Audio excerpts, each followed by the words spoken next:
La nevada que golpeó Madrid esa noche de enero era la peor de los últimos 50 años.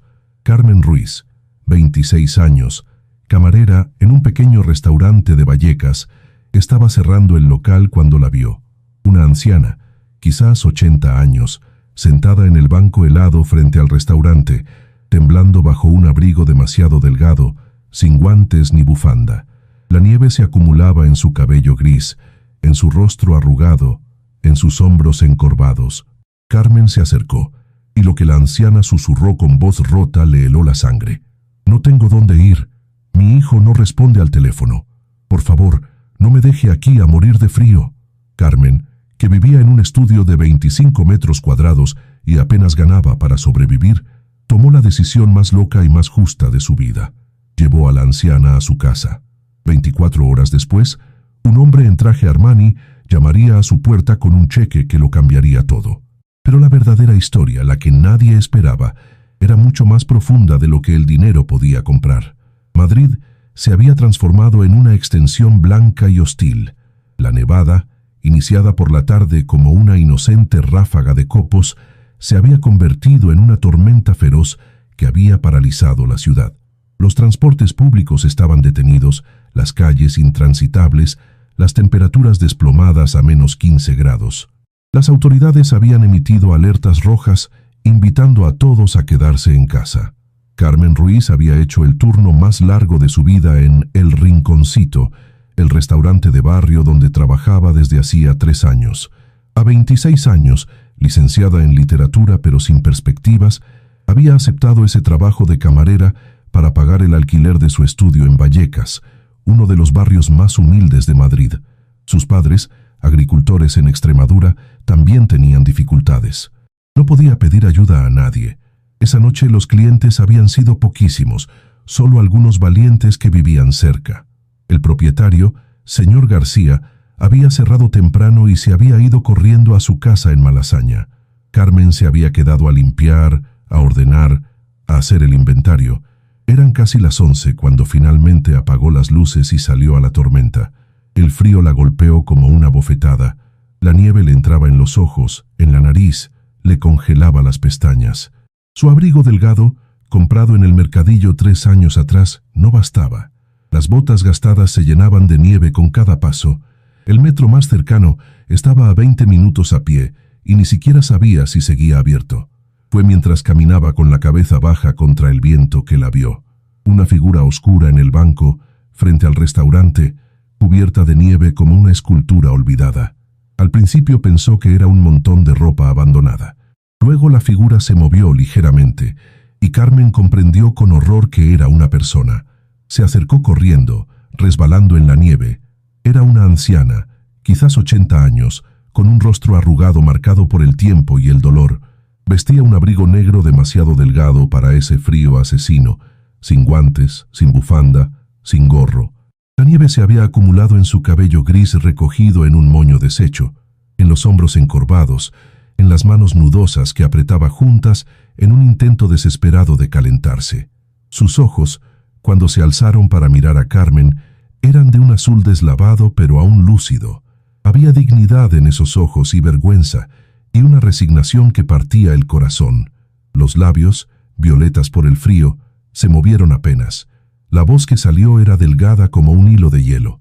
Carmen se arrodilló frente a ella, la nieve empapándole inmediatamente los pantalones. Le tomó las manos, heladas como mármol. La anciana miró el rostro joven frente a ella y algo se rompió dentro de ella. Las lágrimas comenzaron a caer, congelándose casi instantáneamente en las mejillas arrugadas. Contó con voz quebrada que había salido esa mañana a hacer la compra. Vivía a pocas manzanas, pero al volver había encontrado la puerta de su piso sellada. Desahucio ejecutivo, decía el cartel. No había pagado el alquiler en 6 meses. Su hijo Javier, el único familiar que tenía, le había prometido ayudarla, pero no respondía al teléfono desde hacía semanas. Los vecinos habían cerrado las puertas cuando llamó. Los servicios sociales estaban cerrados por la nevada. No tenía dinero para un hotel, no tenía a nadie. Carmen escuchó con el corazón latiéndole fuerte. Conocía esa sensación de estar sola en el mundo, de no tener a nadie en quien apoyarse. Después de la licenciatura, cuando había venido a Madrid llena de sueños, había pasado noches llorando en su habitación alquilada, preguntándose si había tomado la decisión correcta, si no habría sido mejor quedarse en Extremadura. Pero nunca había tenido 80 años, nunca había quedado sin hogar, nunca había sentido el hielo mortal de la noche entrándole en los huesos. Y mirando a esa mujer, esa abuela que podría ser la suya, Carmen sintió algo moverse dentro de ella. Una elección se presentó ante ella con claridad cristalina. Podía llamar a alguien, si lograba encontrar a alguien que respondiera, e irse con la conciencia tranquila diciendo que había hecho lo posible. O podía hacer algo loco, imprudente, completamente irresponsable según toda lógica. Tomó la decisión en un latido del corazón. Se quitó la bufanda y la enrolló alrededor del cuello de la anciana. Se quitó los guantes y se los puso en las manos heladas. Luego, con gentileza pero firmeza, la ayudó a levantarse. La señora era ligera como una pluma. Los años y quizás la desnutrición la habían consumido. Carmen la sostuvo con un brazo alrededor de la frágil cintura. No dijeron mucho mientras caminaban lentamente a través de la tormenta. Carmen ni siquiera sabía cómo se llamaba. La anciana se apoyaba pesadamente en ella, cada paso un esfuerzo. Los 20 minutos hasta el estudio de Carmen parecieron horas. El viento aullaba, la nieve los cegaba, el frío mordía. Pero Carmen seguía caminando, poniendo un pie delante del otro, sosteniendo esa vida frágil contra la suya. Cuando finalmente llegaron al edificio, un inmueble gris y ruinoso de los años 70, Carmen prácticamente tuvo que cargar a la anciana escaleras arriba. El ascensor no funcionaba desde hacía meses. 3 pisos, cada escalón una montaña. En el tercer piso, Carmen abrió la puerta de su estudio y guió a la anciana adentro. El espacio era minúsculo. Una cama individual en un rincón, una cocina que era poco más que una vitrocerámica y una nevera, una mesa con 2 sillas, un baño tan pequeño que apenas se podía girar. Pero estaba caliente. La calefacción funcionaba, gracias a Dios, y por esa noche era un refugio. Carmen ayudó a la anciana a sentarse en la única silla acolchada que poseía. Le quitó el abrigo mojado, los zapatos gastados, los calcetines empapados. Le puso una manta sobre los hombros. Puso agua para el té, lo único que podía ofrecer junto con algunas galletas secas y un poco de pan. La anciana no hablaba. Temblaba violentamente, los dientes castañeteando. Carmen le preparó el té lo más caliente posible sin quemarla, con mucho azúcar para el shock. Se lo puso entre las manos, guiándolo a la boca. La anciana bebió a pequeños sorbos, los ojos cerrados, las lágrimas que seguían cayendo silenciosamente. Después del té, Carmen calentó un poco de sopa que tenía, lo único decente que había en casa. La anciana comió lentamente. Cada cucharada parecía requerirle un esfuerzo. Fue solo después, cuando el color volvió gradualmente al rostro de la anciana y el temblor se calmó, que se presentaron de verdad. La anciana se llamaba Rosa López. Tenía 81 años. Era viuda desde hacía 15 años.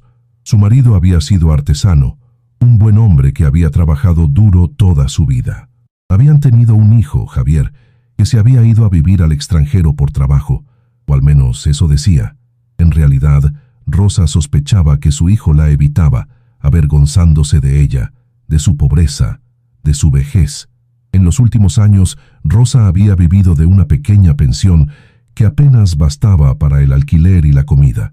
Cuando se enfermó el año anterior, los gastos médicos habían devorado sus ahorros.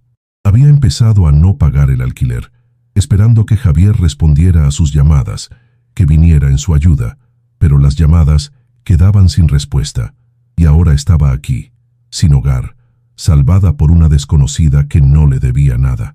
Carmen escuchó con un nudo en la garganta. Luego contó un poco de sí misma, de cómo había venido a Madrid con sueños de convertirse en escritora o periodista, de cómo la realidad la había golpeado duramente, de cómo trabajaba 60 horas a la semana para permitirse ese estudio minúsculo, de cómo se sentía sola también, lejos de la familia, sin amigos verdaderos en la ciudad. Hablaron hasta tarde, 2 almas solitarias que se habían encontrado en la tormenta. Luego llegó el momento de dormir. Carmen insistió en que Rosa tomara la cama. Ella dormiría en la silla con una manta. Rosa protestó, pero Carmen fue inflexible. Ayudó a la anciana a acostarse. La cubrió con todas las mantas que tenía. Le puso incluso su almohada favorita bajo la cabeza. Rosa, instalada en la cama estrecha, miró el techo descascarado del estudio. Las lágrimas volvieron a caer, pero esta vez no eran solo de dolor. Eran de gratitud, de incredulidad de que existiera todavía tanta bondad en el mundo. Antes de dormirse, susurró algo que Carmen, acurrucada en la silla, apenas oyó. Carmen sonrió en la oscuridad. No lo sabía todavía, pero esa noche había hecho mucho más que salvar una vida. Había puesto en movimiento una cadena de eventos que cambiaría su existencia de formas que nunca habría podido imaginar. Carmen se despertó con un dolor punzante en el cuello y la espalda. Dormir en la silla, incluso con las mantas, había sido una tortura. Pero cuando abrió los ojos y vio a Rosa todavía dormida en la cama, respirando tranquilamente, todo dolor desapareció. Estaba viva. Estaba a salvo. La mañana había llegado con un silencio antinatural. Carmen se levantó despacio y miró por la ventana. El mundo era blanco, completamente blanco. La nieve había seguido cayendo toda la noche. Los coches estaban enterrados, las calles irreconocibles. Madrid estaba paralizada. Preparó café, el aroma llenando el pequeño espacio. Rosa se despertó lentamente, confundida por un momento sobre dónde estaba. Luego los recuerdos de la noche anterior volvieron y miró a Carmen con ojos llenos de emoción. Desayunaron juntas. Carmen tenía poco: pan, mermelada, el café, pero lo compartieron. Hablaron más. Rosa contó de su vida, del marido que había amado, del hijo que la había decepcionado. Carmen habló de sus sueños no realizados, de la soledad de la gran ciudad. Alrededor del mediodía, mientras decidían qué hacer para comer con las provisiones limitadas de Carmen, alguien llamó a la puerta.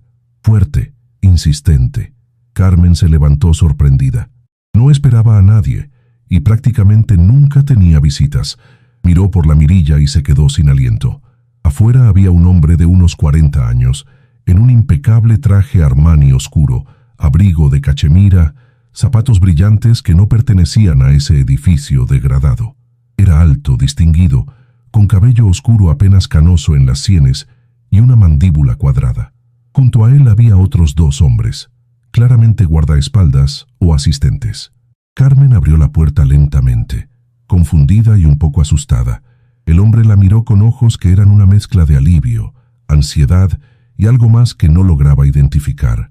Cuando habló, su voz era profunda, pero cargada de emoción apenas contenida. Carmen lo miró sin entender. Luego, desde detrás de ella vino una voz temblorosa. Rosa se había levantado y había aparecido en la puerta del baño. Cuando vio al hombre, su rostro se transformó. Primero shock, luego dolor, luego algo complicado. El hombre la miró y las lágrimas que había contenido comenzaron a caer libremente por su rostro distinguido. En pocos pasos estaba dentro del estudio, de rodillas frente a su madre, las manos tomando las suyas, la voz rota. Carmen se quedó contra la pared, testigo silenciosa de un reencuentro que claramente llevaba el peso de mucha historia. Rosa estaba llorando, las manos en el rostro del hijo como para asegurarse de que fuera real. Javier seguía repitiendo disculpas, diciendo que había sido un cobarde, que la había decepcionado. Después de varios minutos, Javier se levantó y se giró hacia Carmen. La miró con una intensidad que la hizo sentir expuesta. Luego hizo algo completamente inesperado. Se quitó el abrigo costoso, lo dobló cuidadosamente y lo puso en la silla. Del bolsillo interior de la chaqueta sacó un talonario de cheques. Carmen lo interrumpió, las mejillas ardiendo. No quería dinero. Había hecho lo que cualquier persona decente habría hecho. Javier la miró con algo que parecía admiración mezclada con incredulidad. Explicó rápidamente.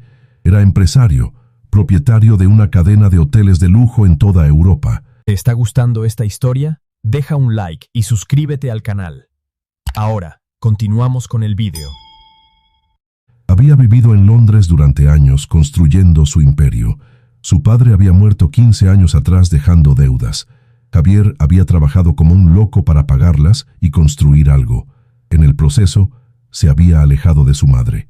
Al principio por necesidad, porque trabajaba 20 horas al día. Luego por vergüenza porque tenía éxito mientras ella vivía en pobreza. Había mandado dinero, sí, pero no suficiente. Y nunca había visitado, nunca había llamado lo suficiente. Se había vuelto más fácil evitar que enfrentar.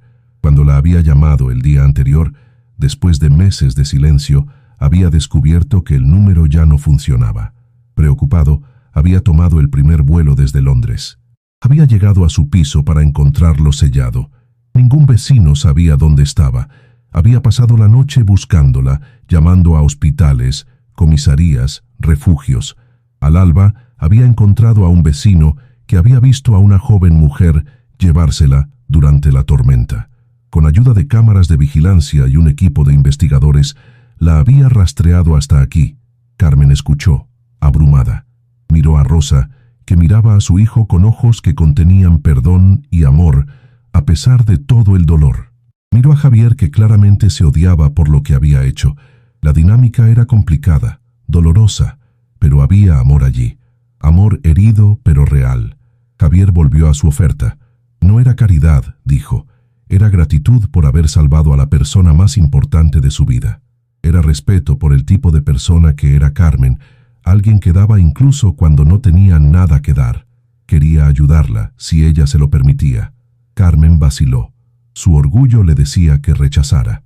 Pero una vocecita le recordaba su cuenta bancaria vacía, el alquiler por vencer, los sueños abandonados porque no podía permitirse perseguirlos. Miró a Rosa, que le hizo un pequeño gesto con la cabeza, los ojos diciendo, «Está bien, acepta». Con voz temblorosa, Carmen dijo que no quería dinero así, pero si Javier era serio en ayudar, había algo que deseaba. Quería volver a escribir, quizás regresar a la universidad para un máster, pero sobre todo, quería que Rosa tuviera un lugar seguro y cálido donde vivir. Si él podía ayudar con eso, sería suficiente. Javier la miró con respeto creciente. Luego sonrió, la primera sonrisa real desde que había entrado. Prometió que se ocuparía de todo.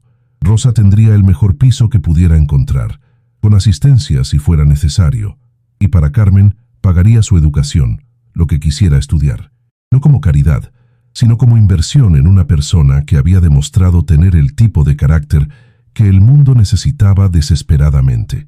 Las semanas siguientes fueron un torbellino. Javier cumplió cada promesa.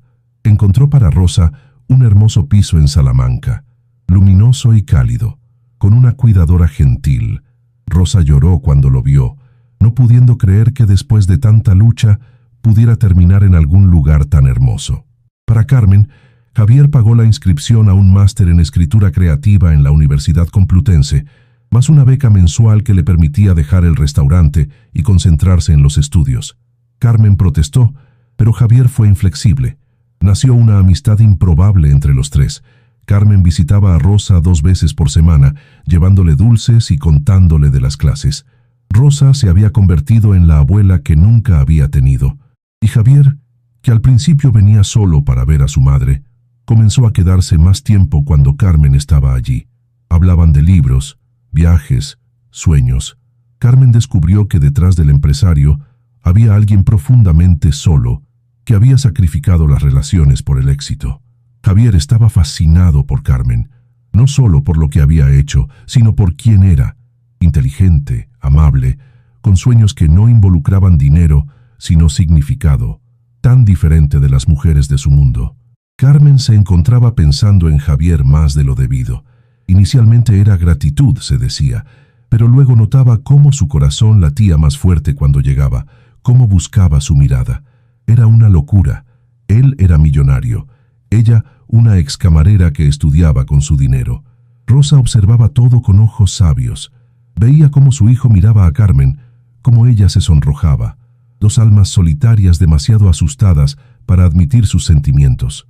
Una noche habló con Carmen. El amor no conocía clase ni dinero, dijo.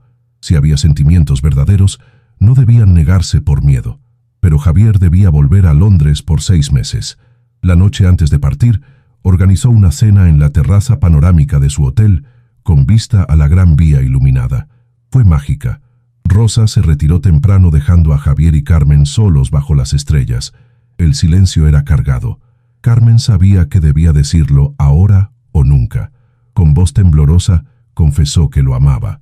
Sabía que era una locura, que eran demasiado diferentes, pero no podía dejarlo ir sin decirle la verdad. Javier cruzó la terraza, le tomó el rostro entre las manos y la besó con desesperación. Cuando se separaron, apoyó su frente contra la de ella y susurró que también la amaba, que había luchado contra los sentimientos durante meses, pero ya no podía negarlo. Se besaron de nuevo, dulcemente, prometiéndose esperar, intentar, ver dónde los llevaba esta cosa imposible y maravillosa. Los 6 meses siguientes fueron difíciles y hermosos. Javier estaba en Londres, hablaban cada día en videollamada durante horas. Carmen le contaba de los estudios y los relatos que escribía. Javier le hablaba del trabajo y los sueños para el futuro. Un futuro que imaginaba con ella. Pero la distancia pesaba. Carmen se dormía llorando, preguntándose si estaban locos. El mundo de Javier era tan diferente. Ella vivía modestamente, él en penthouses y jets privados. Las dudas venían también de fuera. Los amigos eran escépticos. En línea los comentarios eran crueles. Cenicienta moderna, cazafortunas. Rosa veía el tormento de Carmen y le dijo que no escuchara a los cínicos. El amor era raro y precioso. Cuando lo encontrabas debías aferrarte. Luego vino la crisis. Después de 4 meses Javier dejó de responder. 2 días sin noticias. Carmen estaba frenética. Cuando finalmente llamó, dijo que debían hablar. El corazón de Carmen se hundió. Pero Javier la sorprendió. Dijo que todos le decían que estaba cometiendo un error, que Carmen era maravillosa, pero venían de mundos demasiado diferentes, que debía proteger su patrimonio. Casi les había creído, pero luego había mirado las fotos de ella, releído los mensajes, recordado cómo se sentía con ella, y había comprendido que no le importaba lo que dijeran los demás. Quería a Carmen en su vida, para siempre. Carmen rió entre lágrimas y dijo que sí, que lo amaba y no veía la hora. 2 meses después, Javier regresó a Madrid para quedarse. Había reestructurado el negocio, delegado responsabilidades, abierto una oficina en Madrid. Quería estar cerca de su madre y de Carmen. Su reunión fue cinematográfica. Javier apareció una noche en la universidad. Cuando Carmen salió del aula y lo vio, dejó caer los libros y corrió hacia él. Se abrazaron como si no quisieran soltarse nunca. Empezaron a construir una vida juntos. Javier compró un piso en Chueca, hermoso, pero no ostentoso. Presentó a Carmen a su mundo. Cenas con socios, eventos benéficos, inauguraciones. Carmen estaba aterrorizada al principio, pero Javier nunca la dejó sola, siempre orgulloso de ella. Pero no todos eran acogedores. Una socia de Javier, Valentina, era particularmente hostil. Había crecido en su mismo mundo y siempre había pensado que ellos dos acabarían juntos. Fue sutilmente cruel con comentarios sobre cómo Carmen no pertenecía a ese mundo. Una noche, después de un evento difícil, Carmen se derrumbó. Dijo a Javier que quizás tenían razón. Ella no pertenecía a ese mundo. Tarde o temprano él se daría cuenta. Javier fue firme. Ese mundo no significaba nada sin ella. Podía tener todo el dinero, pero sin amor estaba vacío. Ella lo hacía mejor, más feliz, más humano. Y si su mundo no la aceptaba, cambiaría su mundo. Para probarlo, Javier anunció que invertiría parte significativa de su fortuna en proyectos sociales en Madrid. Refugios para sin techo, becas de estudio, renovación de barrios degradados. Y quería que Carmen fuera parte de todo. No eran solo palabras. Javier estaba poniendo su dinero donde estaban sus valores, valores que había aprendido de ella. 2 años después de aquella noche en la tormenta, Carmen estaba de pie en un hermoso jardín en el Escorial. Vestía un traje de novia sencillo pero elegante. Frente a ella, Javier la miraba con ojos llenos de amor y asombro. Entre los invitados, Rosa estaba sentada en primera fila, llorando lágrimas felices. La ceremonia fue íntima, solo familia y amigos verdaderos. Carmen había insistido. No quería ostentación, quería significado. Cuando intercambiaron los votos, ambos hablaron no solo de amor, sino de gratitud. gratitud por aquella noche de tormenta que los había unido, gratitud por Rosa que los había conectado, gratitud por cada desafío que había hecho su amor más fuerte. Después de la boda, la vida se estabilizó en una nueva normalidad maravillosa.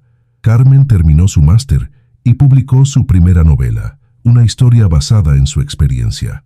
Se convirtió en bestseller, no porque era la esposa de un millonario, sino porque era genuinamente buena. La historia de la camarera que acoge a una sin techo y encuentra el amor tocó millones de corazones. Javier continuó con sus proyectos sociales. Abrió un hotel completamente dedicado a dar trabajo a personas en dificultad, entrenándolas en hostelería. El proyecto fue tan exitoso que se replicó en otras ciudades, y Rosa vivió para ver todo esto. En sus últimos años, rodeada del amor de su hijo y la nuera que amaba como una hija, decía a menudo que aquella noche en la tormenta había sido tanto la peor como la mejor de su vida. La peor porque había tocado fondo. La mejor porque había descubierto que la bondad todavía existía en el mundo. Cuando Rosa murió pacíficamente en su sueño a 85 años, Javier y Carmen estaban a su lado. Sus últimas palabras fueron de gratitud, por la segunda oportunidad que la vida le había dado, por los 4 años felices que había tenido, por haber visto a su hijo finalmente feliz. En el funeral, Carmen habló de la mujer que la había cambiado. Dijo que Rosa le había enseñado que dar cuando no tienes nada que dar es el regalo más precioso, que la amabilidad cuesta poco, pero vale todo, que el amor, en cualquier forma, es lo que hace que la vida valga la pena vivirla. Años después, Javier y Carmen tenían 2 niños, un niño y una niña. Los criaron con los valores que habían sido tan importantes para ellos: humildad, generosidad, amabilidad. Cada invierno, en la primera nevada, contaban a los niños la historia de la noche en que la abuela Rosa había entrado en sus vidas durante una tormenta, y cada año, en el banco donde Carmen había encontrado a Rosa, ponían una placa con flores. La placa decía simplemente: aquí comenzó un milagro, donde la amabilidad encontró la necesidad y el amor nació de la compasión. El pequeño restaurante donde Carmen había trabajado, Javier lo compró y lo transformó en un comedor social donde cualquiera con hambre podía comer gratis. Sobre la puerta pusieron una foto de Rosa sonriente. Carmen volvía allí a menudo, a veces para servir, a veces solo para recordar. Recordar a la chica asustada que había sido, sola en una gran ciudad hostil.